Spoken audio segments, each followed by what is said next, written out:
starting with fixing some typos. I was in a little bit of a rush at the end of class last time, and I made a few typos. One of those was I forgot my h bar on the sz operator and the h bar squared on the s squared operator. And I also had the wrong thing written for what the s squared operator is equal to, is s times s plus 1. And this should look really familiar. This looks really like an L squared operator. So the difference here is this is spin angular momentum, where the L's were orbital angular momentum. They're both angular momentum objects, so they have very similar properties, very similar behavior.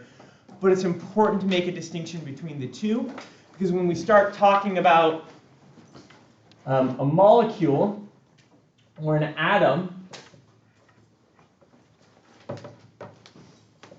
with its different spaces where electrons can go, we have to take into account, we'll start with this simple case with one electron.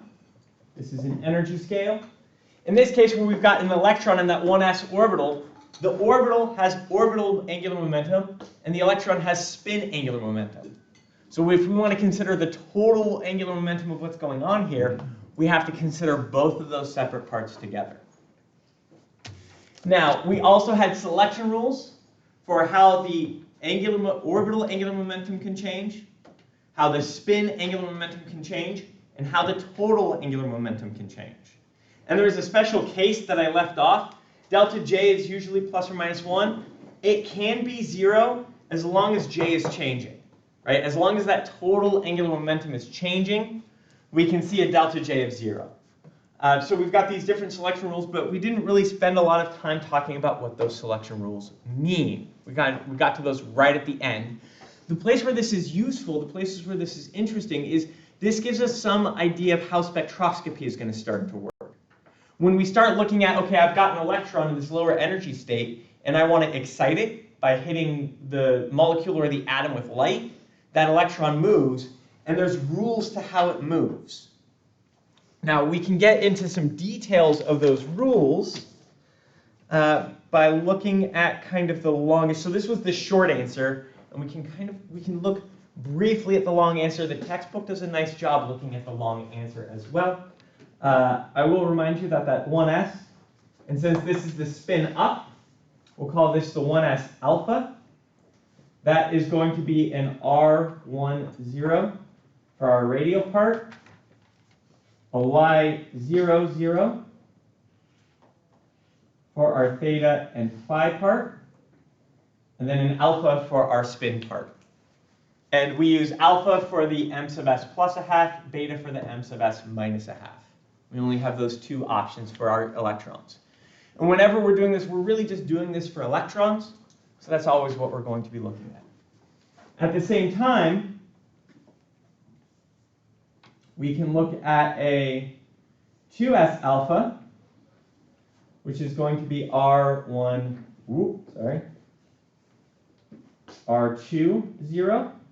of R, Y00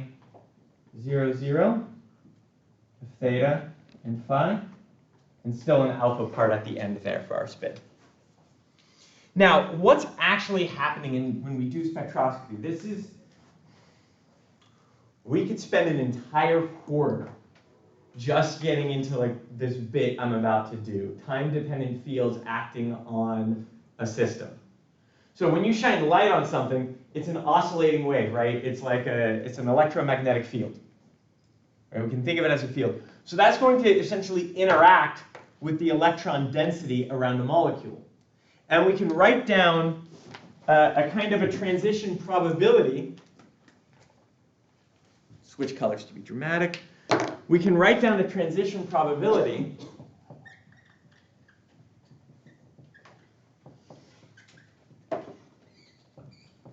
that's going to be an integral of whatever your psi of the final state is times some dipole operator, so essentially times the operator that is the field acting on it, times whatever state you had initially over all space.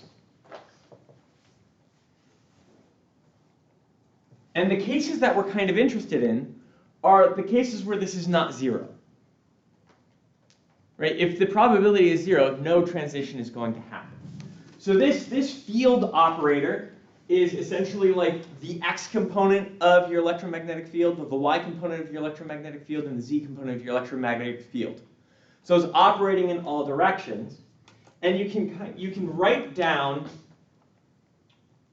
this operator in x, y, z coordinates, or you can also write it down just in terms of r. And it looks like it's just charge times the radial field. Now, why this is important is essentially you're going to have, normally if these two functions were different functions, since we're in an orthonormal set, they'd be 0. But we're multiplying by an extra variable. The shorthand way to do this, so we could go through and we could do a bunch of integrals. We could write down the actual r1 zeros, the y0 zeros, and do these integrals. Notice this is really just operating on the radial part. So how... Ooh, I gotta be careful. It's not just operating on the radial part. It's an r vector. So it's going to be operating on this function. And we can start to think of it in terms of how it's going to change our functions from being even or odd, if we wanted to do it the shorthand way. Right? So if we look at this, we're going to have situations. Let me look at something real quick. We're going to have situations where this field interacts and makes it so that integral is 0, or it interacts and so that integral is non-zero. And like I said, your book does a really nice treatment of this, so I just want to get it real quick. They do it specifically for the z component rather than doing it for like a radial component. And so you can consider like an x, y, z type interaction. And the way you can rewrite this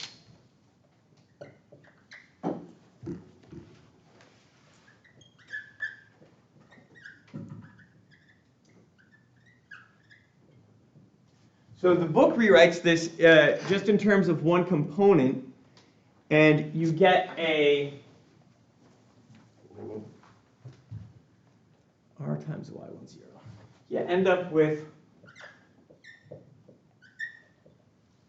if you're just looking at the z component, you can do the same thing for the x component and the y component, but if you're just looking at the one of these components, and I messed up here, that should be a vector operator.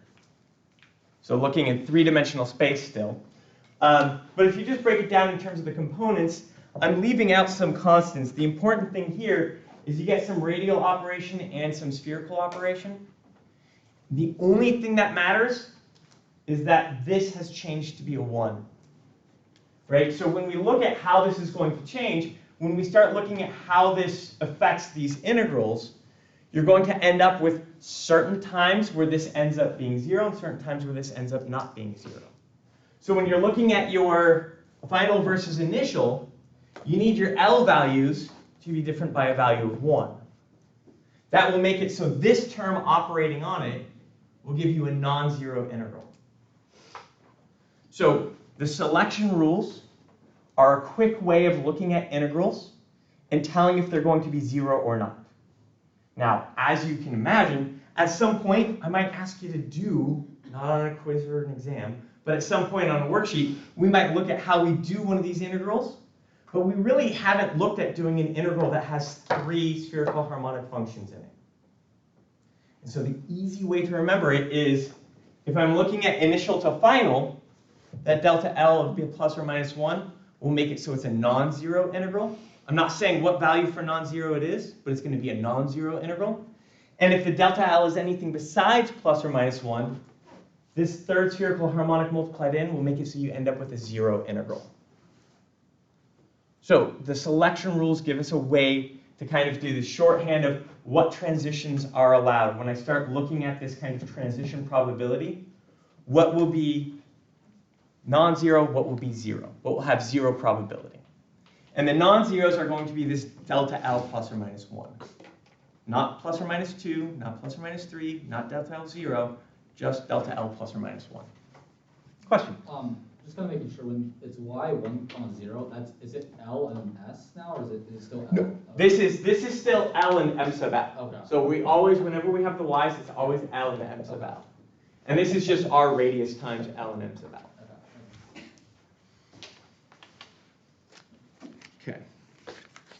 So the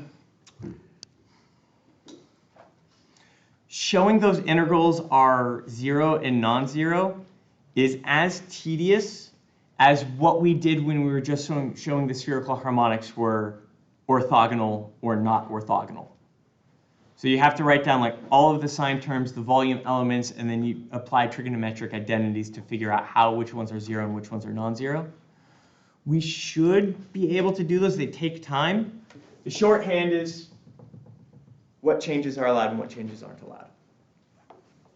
Question? Can you explain why that's for the z component, the r times? So it turns out when you take the z component and you write it in terms of r theta and phi, you end up with an r times, like if you take the z vector and write it in terms of r theta and phi, you end up with an r and like a sine cosine term, and it just happens to coincidentally be equal to r y10.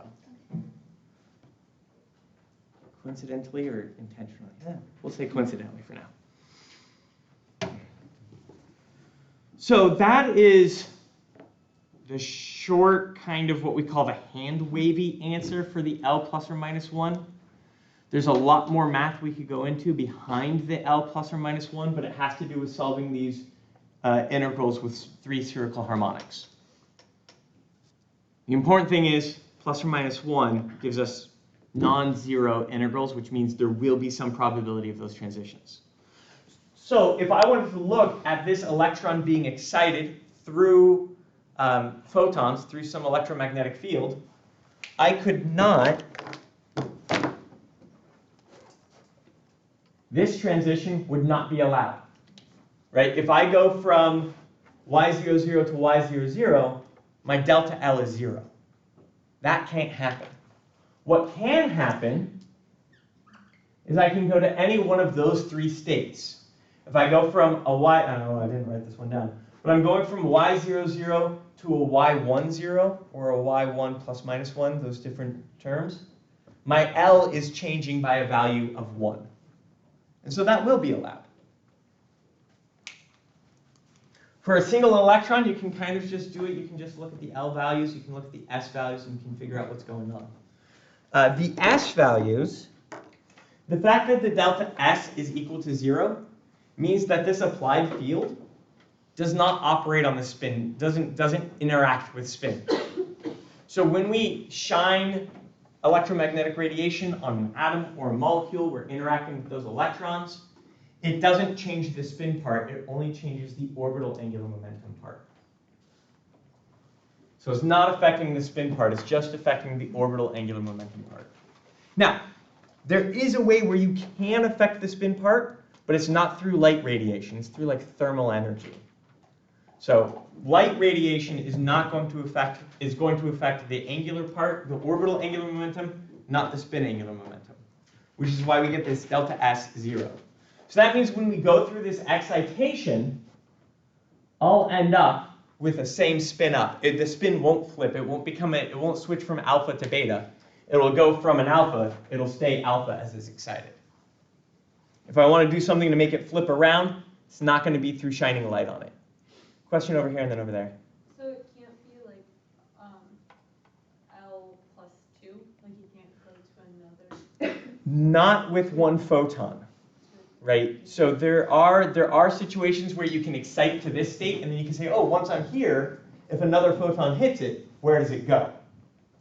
Right? Okay. So you can do multi-photon systems where you excite it once, and before it has time to relax, you excite it again. Okay. But if we're doing single photon, just one interaction at a time, one step is all that's possible. Okay. Question over here. So you can go from 1s to 2 because y0, 0 to y1, 0 because it's just L plus 1. But you can't. Why can't you go from 1s to 2s? So let's take a look at this real quick. If we are in the 1s, my L value is equal to 0. My M sub L value is equal to 0. My S value is equal to 1/2. my m sub s value, let me do this specifically for 1s alpha. My n sub s value is equal to plus 1/2. And then I have to do the same consideration for what if I go to 2s and what if I go to 2p. So if I look at 1s, ooh, I almost did beta. If I look at 2s alpha, my L value is still equal to 0. So if I do final minus initial, I'm doing 0 minus 0, I get a delta L of 0.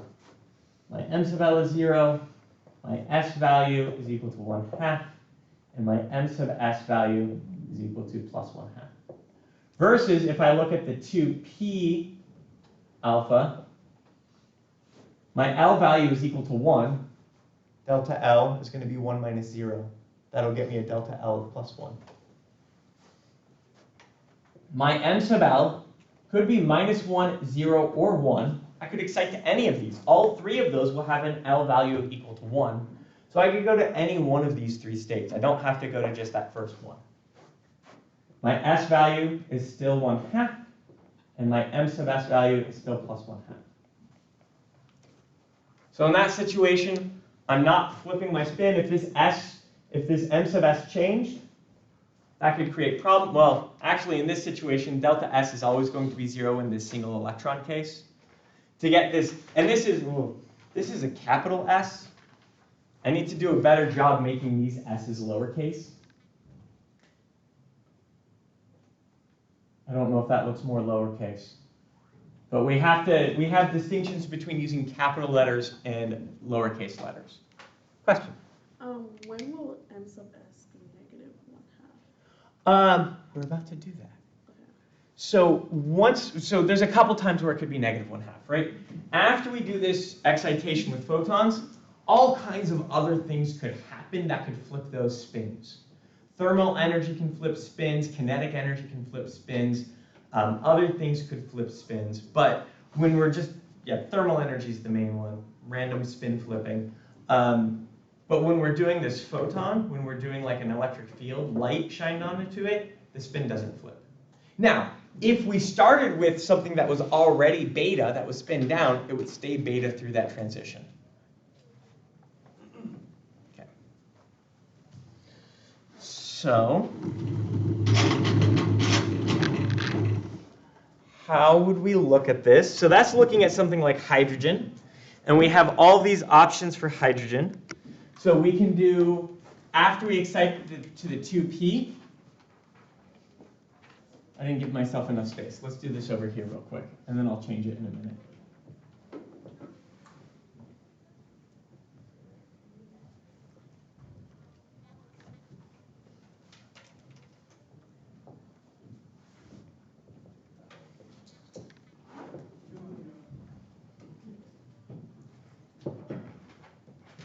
So your book has this really nice picture that kind of shows the possible transitions where it's like, hey, you can come up to any one of these three. So from the 1s, you can go to any one of these three orbitals. And then from these three orbitals, you can't go to the 3p, but if you had a second photon come in, you could go up to the 3ds, or you could go over to the 3s's, right? This would be another +1. This would be a second. This would be a -1. So we could push it further. And then from the 3s, we could go to a whole bunch of different things. Question? Could you go from 2p to 2s because it's L minus 1? 2p to 2s? Yeah. That would be a non-radiative transition. That is to say, since they're at the same energy level, it would be something without the electric field, without the photons doing it. So that's non-radiative is a fancy way to say light's not going to do that. Something else could do that, right? The same way that you can have spin flips that aren't related to the light doing it. So there are things that can create that transition. But notice, right now, with the way we have things written down, that would be a zero energy transition anyway. Now, if you remember Gen Chem, you know these levels aren't going to stay degenerate. They're not going to stay the same energy. There's some other factors we have to take into account that really becomes a big issue as we start to introduce more electrons. So,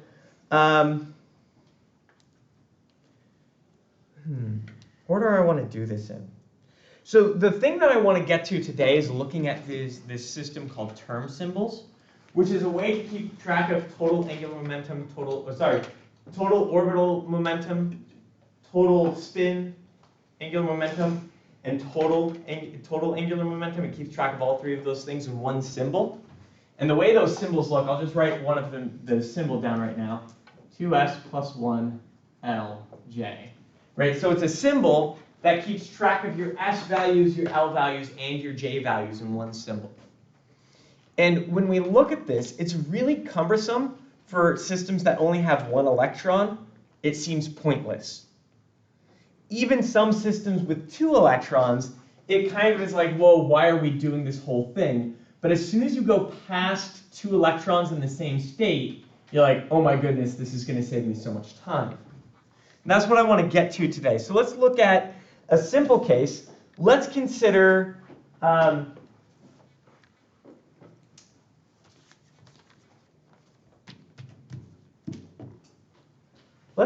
helium. Well, let's see here. Let's stick to 1 electron for a moment. Okay, so if we have 1 electron in the 1s state, we're going to have this situation or this situation. So I can look at this and I can say, okay, my capital L is going to be equal to L1 plus L2. Sorry. My maximum value of capital L, total angular momentum, the orbital angular momentum is, what's the notation someplace, there we go.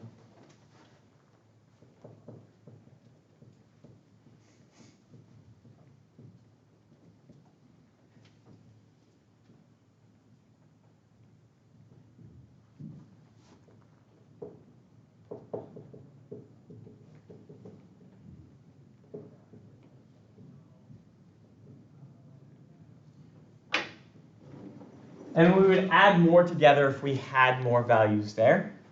But we're just going to add them all together. So in this situation where we only have 1 electron, our L value, our lowercase l value, our individual angular momentum with 1 electron, that is the total. You're adding nothing to it. That's why it's cumbersome. If we're looking at single electron systems, this looks really cumbersome. So if we look at this 1s situation, L equals 0.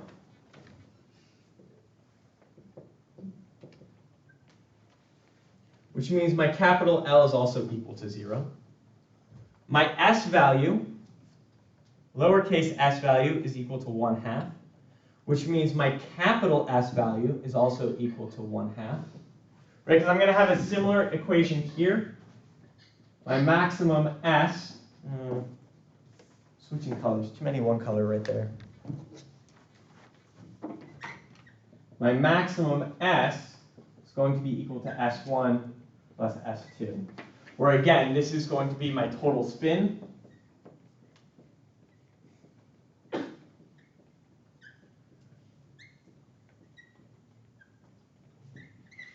And these are going to be my individual.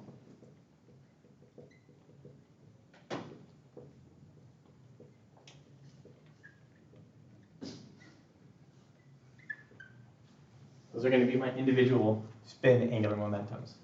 Again, 1 electron, that's it. Easy. So if I wanted to make a term symbol out of this, we go from, you know how I called this like a 1s, 2s, 2p. And this is, again, lowercase s, lowercase p. My term symbol for this is going to be s times 2 plus 1. That's going to be a triplet s. So superscript 3, because 1/2 times, oh sorry, whoa, lies, math is hard. 1/2 times 2 is just 1, not 2. Double check my notes.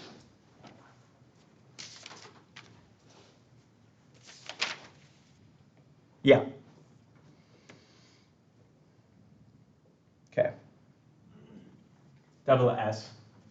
If we wanted to look at the 2p case, right, same numbers we have over here,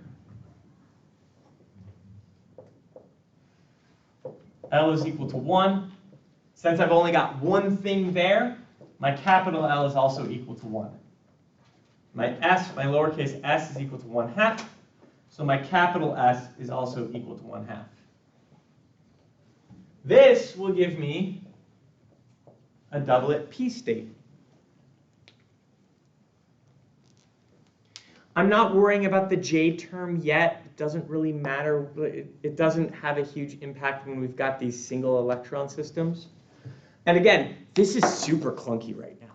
This is kind of pointless for one electron systems, because I'm just taking the thing that we already saw and I'm putting funny notation to it. Question? Oh, wait, so you're doing, the superscript is like S times... 2 plus 1. Oh, okay. Right? And again, this is super clunky. It doesn't really help us much for single electron systems. It's just this kind of extra thing. When we start going to 2 electron systems, it starts to help a lot. And if we go to 3 electron systems, we're going to have like a really hard time if we don't do this. We'll see 2 electrons is hard enough. Question? So for like whatever value of L is, that determines if it's going to be the S or the P. Or a D or an F. Right? It follows the same thing we do with our typical atomic orbitals. Yeah. For now it's capital S, capital P, capital D, capital F, rather than lower cases. Question? Maybe I'm just forgetting, but why are we ignoring the J term? So the J term, again, I could write it down. The J term is kind of boring when we're doing these single electron systems. The max J is going to be L plus S, and the minimum J, right? So this makes sense. Total angular momentum is going to be equal to the orbital part plus the spin part. And we can have a minimum value related to L minus S. So essentially what I can have here, when I look at this part, my L and my S can be in the same direction, or they can be in different directions. For this case, where my L is equal to 0 and S is equal to 1/2, there is no, like the orbital angular momentum is 0. So there's only going to be one subscript here that's going to be a 1/2. Now the thing that makes it slightly more interesting is when I've got an orbital part and a spin part, those vectors can be pointing in the same direction, or they can be pointing in opposite directions. While the spin can't flip from the field, it doesn't say anything about how it's oriented to the other vector. Right? So how L and S are oriented to each other are kind of 2 separate things.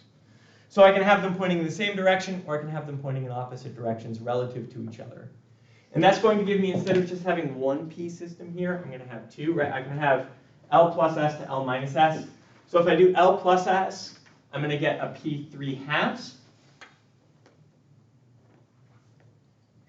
And if I do L minus S, I'm going to get a doublet P1/2. Now this is actually, I said this was kind of boring, but this is kind of interesting.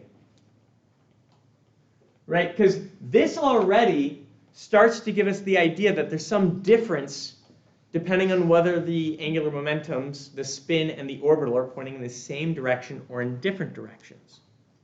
And this starts to get to the idea that all 3 of those P's are not actually the same, depending on whether the orientations are in the same direction or opposite directions. You can imagine it as an electron here versus an electron here. There's actually a difference. That's not exactly true, right? Classical analogy versus quantum reality, problematic. But we can see that there's some difference in the angular momentum. Oh, you wouldn't have a transition. I was like, oh, you could have a transition. But you can't have a transition between these 2. Why not? What's that? It's degenerate-ish. Also, though, if we just look at our selection rules, L's not changing. Delta L is 0 between these 2, so I can't have a transition between those 2 anyway. Okay. Again, this is kind of clunky and a lot to deal with when we're looking at a single electron system. Question? What is 2s plus 1? Like 2s plus 1 is referred to as the degeneracy. oh, Is All right, so when you have that, oh my goodness, I just forgot the term for that. It's just like a, there's a specific word for it that I just blanked on. Spin multiplicity. Multiplicity, thank you, yes. Not degeneracy. Spin multiplicity. Well, yeah. It's just a term that helps us keep track of that spin part. Okay. Try it for 2 electrons. Okay. We'll start out simple, right? We're just going to do 2 electrons. We're going to do helium in the ground state to start. Ooh, before you take a picture of that. Okay, now take a picture. Okay, now, because I'm going to put that electron in, and now we have to redo all of this bit. Right, so now we've got 2 electrons. I've started out simple. I've put both of the electrons in the 1s. I've got a 1s alpha and a 1s beta. So that question of when do we have betas, I could excite either one of these electrons, but the spins won't flip when I excite them.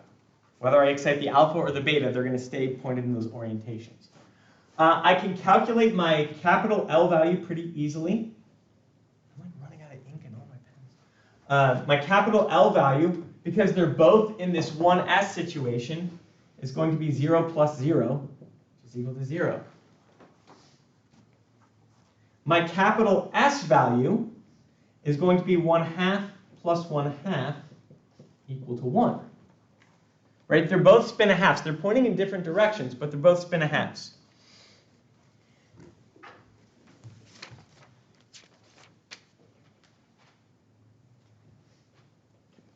The thing we cannot have, so when I look at this, this is the thing we cannot have for our 2 electrons.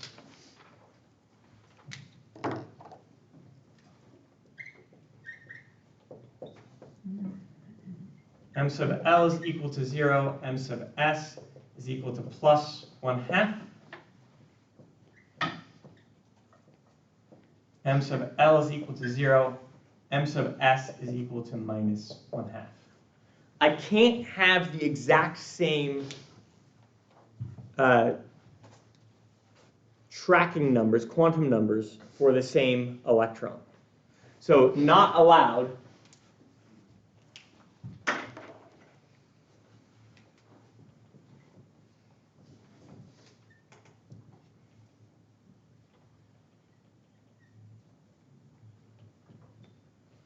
Let me just change this a little bit, right?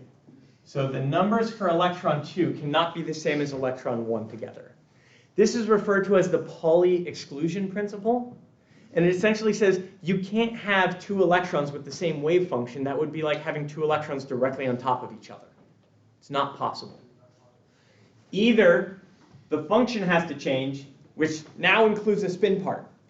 Right? So either the spherical part or the radial part has to change, or the spin part has to change. But they can't be the same function. Otherwise, you're talking about 2 electrons, and they're exactly on top of each other. That just doesn't make physical sense. So we have to have a difference in their numbers. Now, what this means is when I look at this, my L equals 0, my S equals 1, I can also calculate my J value. I should have given myself a little bit more space.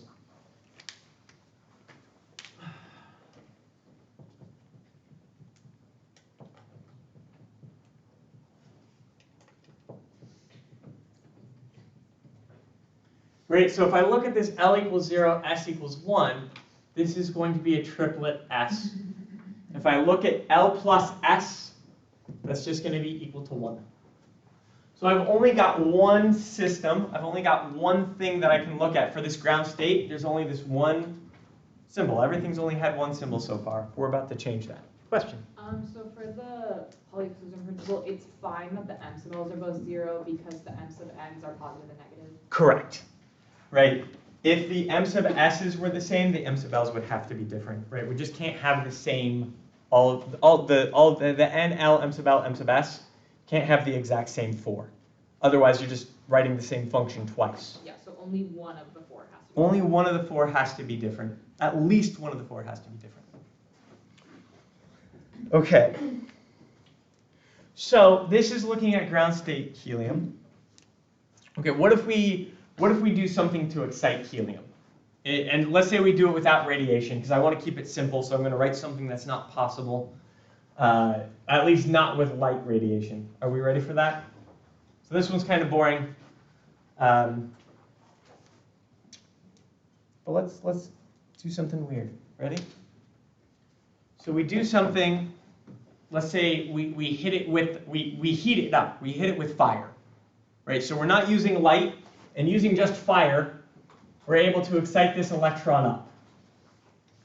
Now this electron, now that the electrons are in different orbitals, we've got one in the 1s, one in the 2s, we can actually have m sub l's and m sub s's kind of be different orientations.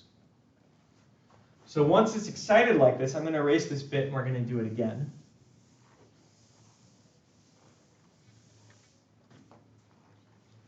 My L part is still boring because I only have L equals 0 plus 0. They're still in the s orbitals, right? So my m sub L is still 0 for both of those cases. My m sub s's have a lot of options, though. Right? So my m sub s could be plus a half. Oh, I should keep track of this. Hang on. So m sub L1 is equal to 0. M sub L2 is equal to 0. Those are the only options. That means my capital L's are likely zeros as well. My m sub s for the first electron could be equal to plus a half. That's how I have it drawn. My m sub s for the second electron could be plus a half. That would be possible. My m sub s, so that's one possibility. My m sub s for the first electron could be plus a half. My m sub s for the second electron could be minus a half. That's another possibility. I'm going to get a whole bunch of possibilities here if I keep going. And I want to keep track of all of these. And in all of this, you're going to notice that we still end up with s is equal to 1/2 plus 1/2, because no matter how I orient these things, I'll write at least one more. M sub s1 is equal to minus a half. M sub s2 is equal to plus 1/2. That's another possibility. And I just didn't have space for the last possibility of both of them being pointing down. My s value is going to be plus 1 plus 1, plus a half plus a half. My s value is always going to be equal to 1. But because of the way that we have the orientations of the j's of the j, where they can be in orientation or out of orientation, we end up with kind of two different possibilities. We have this situation where we could have the s equals plus 1, right? That gives me my max s. The bit that I didn't write down yet is the same way we have a minimum here. Where can I fit this? I can also have, here's what I'm going to do. I'm going to erase this definitional bit here so I have space. I can also have a minimum s, which is going to be the absolute value of s1 minus s2. So that means I'm going to end up with two different possibilities. Look, pointing in the same direction would be like a 1. Opposite directions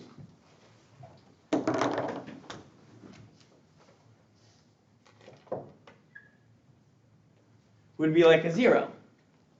So it turns out to represent the two electrons in the different spots, I can't do it with one term symbol. I actually need two term symbols. So the two term symbols I'm going to end up with are the triplet s and the singlet s.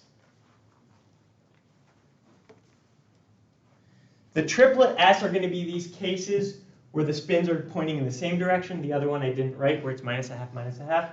And the singlet s are going to be these cases where the spins are pointing in opposite directions. Question? Wait, is -1 not an option?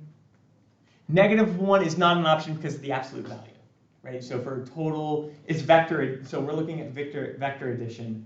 And so the orientation of the spins is, if it's both pointing down, the length of that vector is still 1, whether it's pointing up or pointing down. Question here. So the addition should have the absolute value too. Well, we're adding the capital S value, not the M sub S values. So, sorry, not the capital. We're adding the S values, not the M sub S values. Right, so the S value, remember, for an electron, let me make this look lowercase. Electrons, the length of the vector is always a half. Right, the orientation can be up or down, but the length is always a half. So it's plus a half, 1/2 minus a half. Not looking at the orientation, just the length. Question here and then there. So the triplet and the singlet cases are both gonna have different J values? Yeah. Like they're gonna have each two different term symbols, one for the max and one for the min? Yeah, so if we look at the triplet S, that's the case where we have the 1 and the 0. We're going to have 0 plus 1 to 0 minus 1 absolute value. We actually only get one possible J value. This triplet will be a triplet S1. And then if we're looking at this one where they're both zeros, L is 0 and S is 0, that's going to be a singlet S0. That's the only options. So it actually turns out they each only have one J value in this case. Okay, but like in more complicated cases, that would be the case? Yes, we're about to do that. Question?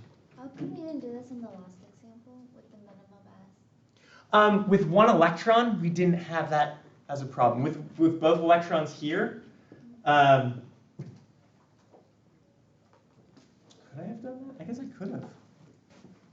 Triplet S1, because you could have had your S's both in the same one. Yeah, I guess I could have. Maybe that might be an oversight on my part. Question? You originally had it as like a beta, and then you moved it up, you put it as an alpha. Because I did a non-radiation thing, right? I wasn't doing, I was doing, we could have it, so what I'm saying with this is, if we're not looking at light, after it's excited, it has a lot of options. Now, if we want to do light excitation, this would have to, we couldn't even go to that one. We'd have to go over to the P's. But I didn't do that yet because I was trying to keep it simple for now. You said this is non-radiation? Yeah, so I'm just saying, if we had this as our electron configuration, what would our related L's, S's, J's be? Okay. Now for the tricky one. Are you ready? So I want to do one example. Might take the rest of the time. I want to do one example that's, I think the textbook does this as well, but I want to do one that kind of shows how the term symbols start to be helpful in keeping track of everything. So far, in my opinion, the term symbols have just been kind of cumbersome, right? Because we haven't looked at anything that's got some interesting complexity to it. So what I want to look at real quick, what I want to look at is what happens if we had two electrons in the 2p orbital. Now I've drawn one of the possibilities. How many different possibilities, if I put two electrons across this thing, keeping Pauli exclusion principle so I don't have two spin-ups in the same, two alphas in the same spot, how many different orientations could I put my electrons in? Talk to your neighbors and see if you can figure it out.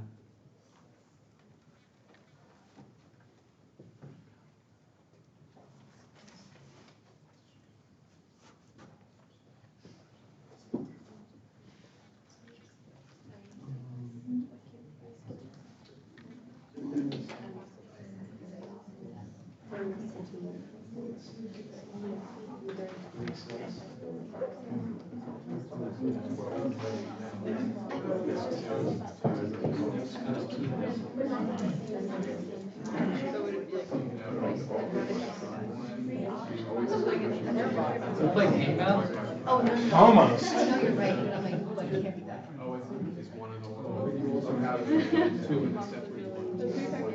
Well, let's do this first.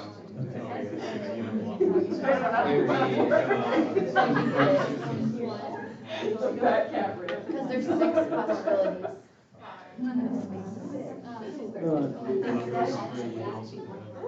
And because it could be, yeah.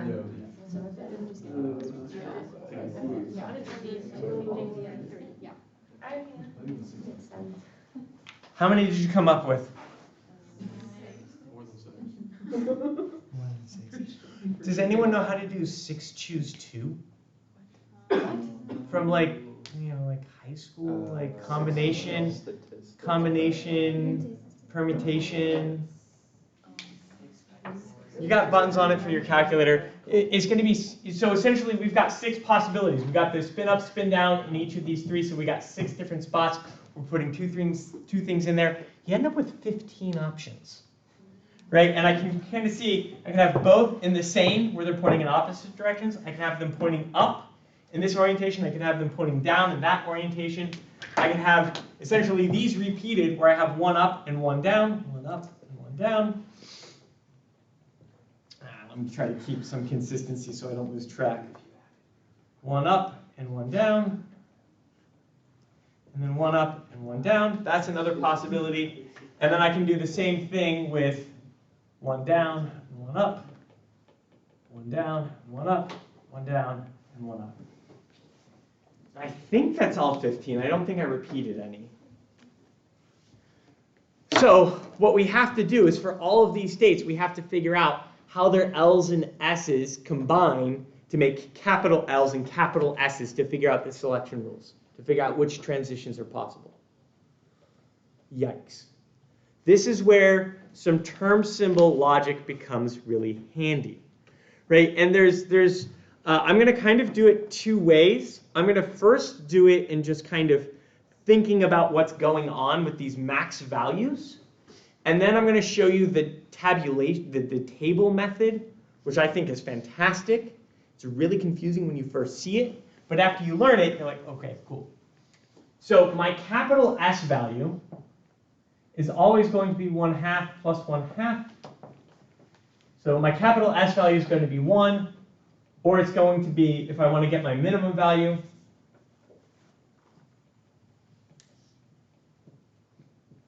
it's going to be the absolute value of 1/2 minus 1/2, which is going to be equal to 0. So I've got 2 S values that are possible. I've got S equals 0, or I've got S equals 1, right? I've got the cases where the electrons are pointing in the same directions, and I've got the cases where the electrons are pointing in opposite directions. For my L values,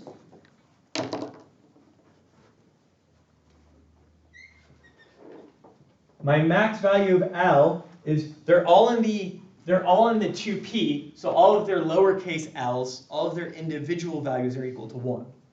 So I can have 1 plus 1, and L max equal to 2, to an L min of 1 minus 1, 0. This is actually going to give me some possibilities. Just like our L values are integers, our capitals can also be integers. So this can go 2, 1, or 0. I end up with 3 possible L values, counting from my maximum down to my minimum by steps of 1. So I can start to look through my different sets, and I can start to say, okay, which ones are connected to which of these S's and L's. The ones that are easy to see, I'm going to, I don't want to erase that. I'm going to erase this max-min stuff over here. I think we've got that under control. So when we start looking at this, we can say, okay, well, which ones are going to have which ones are going to have this minimum L value? And we can think about this and we say, okay, well, I can think of a couple cases. Right? I can have m sub L equal to 1 and m sub L equal to minus 1. That would give me an L value of 0. I could have m sub L equal to 0 and m sub L equal to 0. Or I could have m sub L equals to minus 1 and m sub L equal to 1. The problem is, so this would be like a 0, this would be like a 0, this would be like a 0. The problem is, these same L values will have different possible S values, right? If m sub L is 0 and 0, because this is going to be the same orbital, that means my spins have to be pointing in opposite directions. This middle one can only be this case. This one where they're pointing in opposite directions, I have several options for which one it could be, because my spins could be pointing in different directions. So this starts to get to be a little bit of a headache in terms of how we keep track of it.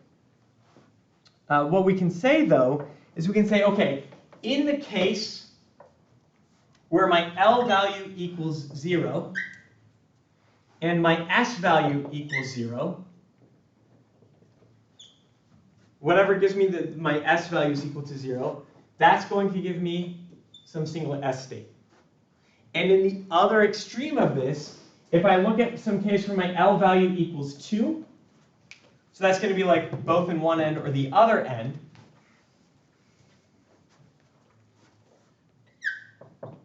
right? If I have them both over on one end or the other end, they have to be pointing in opposite directions for that to happen. So that can only happen if my S value equals 0, which will give me L is equal to 2, so that's going to be a capital D. S is equal to 0, so that's going to be a singlet. Right? That's going to be 2S plus 1, which is 0 plus 1, just gives me a 1. Right? And so this term is going to keep track of multiple possibilities of different electron orientations. This term really is only counting one electron orientation, but it could be capturing multiple different electron orientations. And so how we start to keep track of all 15 things is there's two options. We can go through this process of saying, what are my different, with these three L values, I can have 2, 1, 2, 0, 1, 1, 1, 0, 0, 0, 0, 1. I can go through all of those different possibilities, write a term symbol down for each one, and then try to make sure I'm not double counting. Because some of those might count twice, and that could be a problem. Or we can do the table method. Question? I think I missed this part when you said why the S equals 0 for the L equals 2 case. Is that just arbitrary? Or? That was just looking at one other extreme. Okay. So we can look and say, and I think, let me check something real quick. Oh, not on that, on this. So when we go to that double D, that's going to be 5 different possibilities, different MSL values. Yeah, so there's actually, that's going to count for 5 different possibilities. Oh, because we have the opposite spins, right? So that L equals 2 one can also be when the spins are opposite but on far sides from each other. So there's more than just the ones that I pointed out. This could be one, this could be one, this could be one, and this could be one. Oh, this one. Great. But blah. So there's a different way, rather than going through and trying to figure out all of the different possibilities for all of the 1, 2, 3, 4, 5, 6 different term symbols, and then canceling things out in case we overcount, making sure we don't violate Pauli exclusion principle when we're doing that. There's another method for determining term symbols, which is nice for 2 electrons, and then even nicer when you go to 3, 4, 5 electrons. This method actually simplifies things quite a bit. It looks really weird when you first see it, so deep breath. And I'm going to try to make it as simple as possible for how we think about this. And this is just one of the complications we have to deal with as we go to multi-electron systems. So what we do is we look at our maximum values of L and S, right? Which is why I started with just writing the maximum values. Again, looking at this 2 electrons in a p orbital gives me a maximum L of 2 and a maximum S of 1. So then I can imagine if I have a maximum L of 2, that could be the addition of the 2 angular momentums pointing up, flat, or down. So I've got some M sub L values. Notice, is M capital L on bottom here?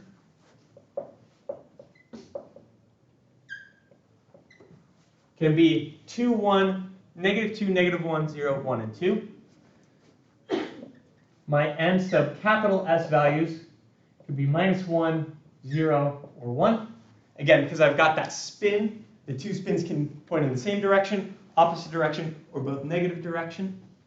The magnitude is still 1, but the direction can be all 3 of those. The magnitude is still 2, but the direction can be all 3 of those. And we're going to make a table of all of these different possibilities with a little funny notation going on.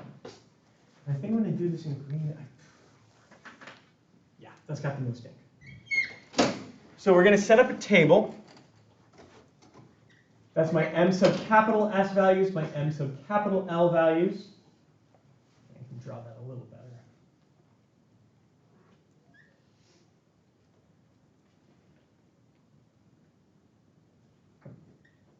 M sub capital S can be -1, 0, or 1. Make a little table. My M sub L values can be -2, -1, 0, 1, or 2.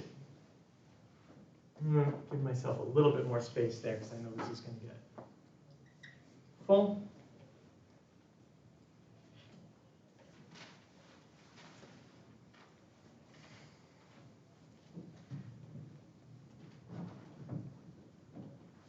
Now I'm going to put in the electron possibilities using a notation that's pretty particular to these tables,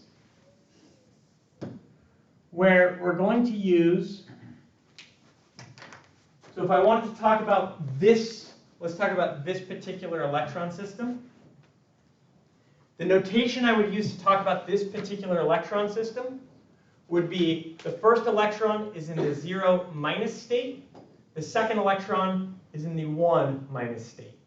So what we've got going on here is we've got each of these is L to the M sub S, sorry, M sub L. Ooh. M sub, nope, L. Nope, M sub L. Oof.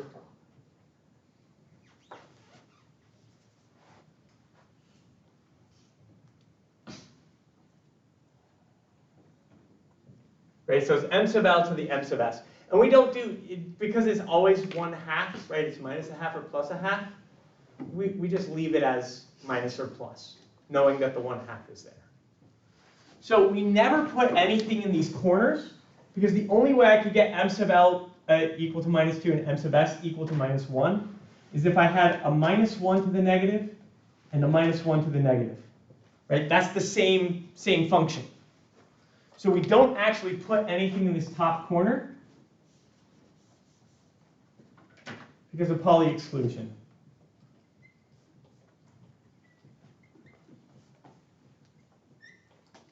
The way that I could get a -2 for my M sub L value is if I had a -1 and a -1. And then to get my M sub S equal to 0 would be like a plus on one of them and a minus on the other. Now, since they are both in the -1 to get to the M sub L equals 1, whether I put plus first or minus first, indistinguishable. Right? If I did minus plus or plus minus, I can't really tell the difference because the numbers are, the M sub L values are the same.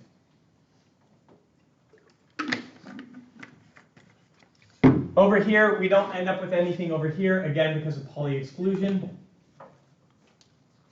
I can now start thinking, okay, how do I get things that would fill this box that have this -1, -1 situation going on? So this would give me, in order to get -1, I've got only one possibility. I can have a -1, 0. But since I'm in the M sub S equals -1, both are going to be negative. Right? They're going to be superscript minus, because they're both spin down. That's the only way that I can get my M sub S equal to 0. In fact, everything in this column should have 2 minuses on the top. That's the only way you get the M sub S equals -1. Everything in this column, 2 pluses. And the only way I can get this one is -1, 0, both in the plus. Right? And so this notation is pointing to one of those possibilities. I'm going to keep going down the sides because it's a little bit less complicated than the middle. This 0 case, the only way I can have M sub L equal to 0 is if both of these are zeros. And since I'm still in this -1 column, both have to be negative. Same thing here, both have to be negative because I'm still in this M sub S -1 column. And in my M sub L equals +1, it's a positive. Again, the order of these two doesn't matter because a minus 1, 0, and a 0, since they're both minus, they look exactly the same. Question?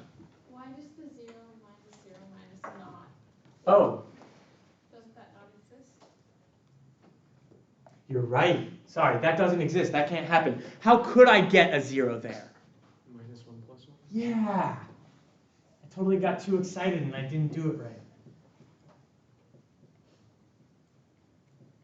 So it has to be a minus 1 plus 1. Yeah, that's what I have in my notes too. I should look at my notes a little bit more. And again, nothing down in this corner because Pauli exclusion principle. And again, order of those, since they're both to the minus, changing the order of those doesn't matter right now. We have to talk about that next time. I get something really similar. This table does make top, bottom, left, right mirror images of each other because of the way these things add together. So over here I'm going to have a minus 1 plus and a 1 plus. And over here I'm going to have a 1 plus and a 0 plus. This does mean after you practice these things a little bit, you can use this idea of symmetry to simplify things a lot. Nothing down there again. Down here, plus 1 plus 1, 0. Minus. Let's get rid of the pluses too. Right, and again, top and bottom relate to each other. We've got that. It's the minus 2 versus the plus 2. There's some symmetry there. Now in this square, filling towards the middle, this square we end up with two possibilities. I can have 1, 0 plus minus, or I can have 1, 0 minus plus, right? These actually end up being different from each other because the 1 in the m sub l equals 1 is spin up, the 1 in the m sub l is spin down. And I can tell the difference between these two because of that sign flip between, I have the order different in my notes and I freaked out for a second. So that one I can tell the sign flip. Here, if I don't really have any difference. If I change, I don't want to change the order of these, but there's no real change. Here, the spin in the m sub l 0 is different. So I can tell that these are two different things. Same thing happens up here. Minus 1, 0 in the plus minus, and minus 1, 0 in the minus plus. Notice everything through the middle, my superscripts have to be opposite from each other, because that's the only way I'm going to get my m sub s's to be 0. Okay, middle square. Now I can have the 0, 0 case. Right? Again, it's just 1, 0, 0 case where it's plus and minus, so it's not the same function. It's not the same thing. They are different. And then I can have the minus 1, 1 with the plus minus. And I can have the minus 1, 1 with the minus plus. So I end up with three things across that middle. How is this easier? Right? So notice I've still had to write down all 15 things. So I still had to write down all 15 things. But now I've got it organized in terms of his M capital L and his M capital S. So I've already got it organized in terms of the term symbols I want to make. So the last step to get this to being term symbols is kind of interesting. And this is the part that will take some getting used to. Essentially, I look at this and I say, okay, I want to capture something that has this L equals 2 case. I want to get all the ones that have the L equals 2. So that's going to be some M sub L. Right? The only way I get M sub L equal to 2, that's going to be the minus 2 to the plus 2. The only place where that happens is down this middle column.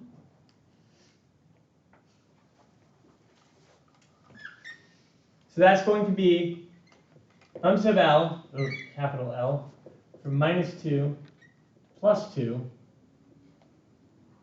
only happens if L equals 2. So I know my L value has to be 2. When I look at this, my M sub S value is only equal to 0, right? I couldn't go over to the sides because of the Pauli exclusion principle. So I only get this column down the middle. So my capital S value must be equal to 0. This is going to get me that singlet D again. And now I can see my singlet D is going to account for 1, 2, 3, 4, 5. It covers 5 boxes, so it's going to cover 5 states. I go ahead and I cross out one thing from each box to represent that. I cross out that one, that one, that one, that one, and that one. So I've taken care of 5 of my states. Then I say, okay, I don't have anything else with m sub l equals 2, but I have something with m sub l equals 1. So I'm going to go ahead and I'm going to look at my m sub l equals 1 case. And if I make a box covering all of my m sub l equals 1 cases, that gets me from -1 to +1 in both my m sub l and my m sub s. So my m sub l value is -1 plus 1, which only happens if L is equal to 1. My M sub S value is from -1 to +1, which only happens if my S value is equal to 1.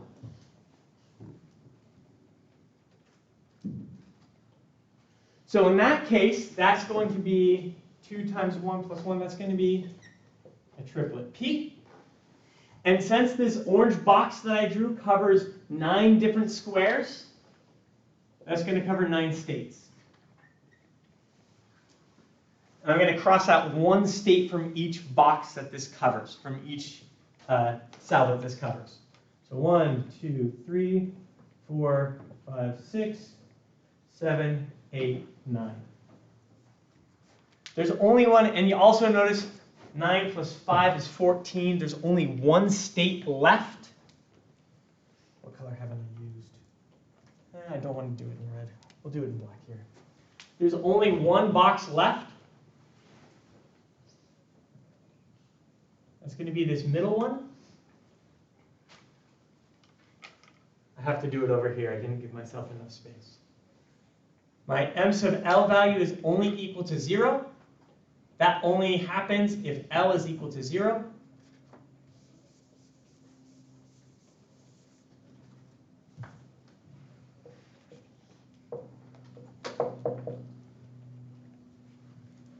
My m sub s value is only equal to 0.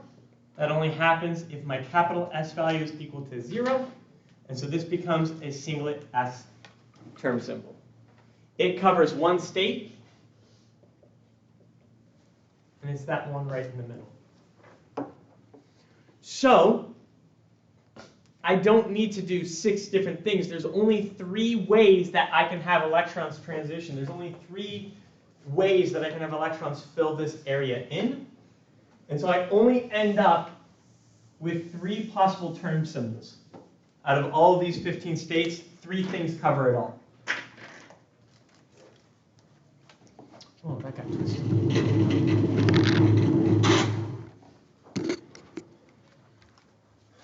My 3 possible states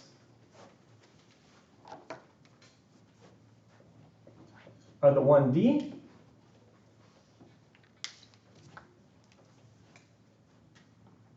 the 3P, and the 1s. Oh, my black is running out.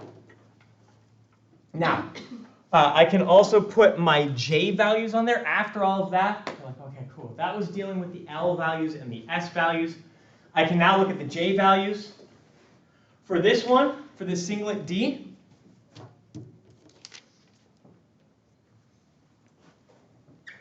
right, since I've got my L is equal to 2, S is equal to 0, there's only one possibility there. For this singlet S, L is equal to 0, S is equal to 0, there's only one possibility for that one. For this triplet P, I can have L plus S equal to 2 down to L minus S equal to 0.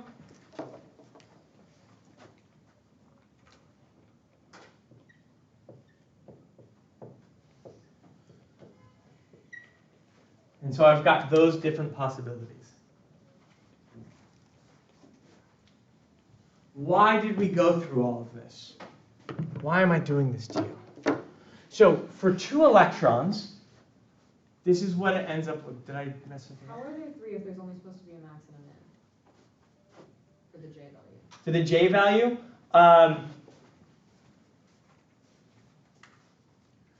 L plus S to L minus S. So it's 2 to 0 by steps of 1. So we get the max and the min, but we count down from the maximum to the minimum by steps of 1. So the maximum is L plus S is equal to 2. The minimum is L minus S equal to 0. But we could also have the 1 case. Your book does some really nice vector pictures for this.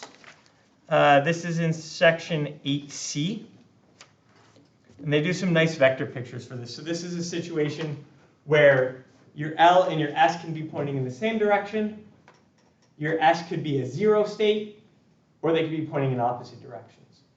So that's going to give you J2, J1, J0, depending on the orientation of the L values to the S values. Other questions before I get, why did I just do this to you? I kind of just got lost in the whole thing. Why do we cross out, why are we crossing out certain things at a time?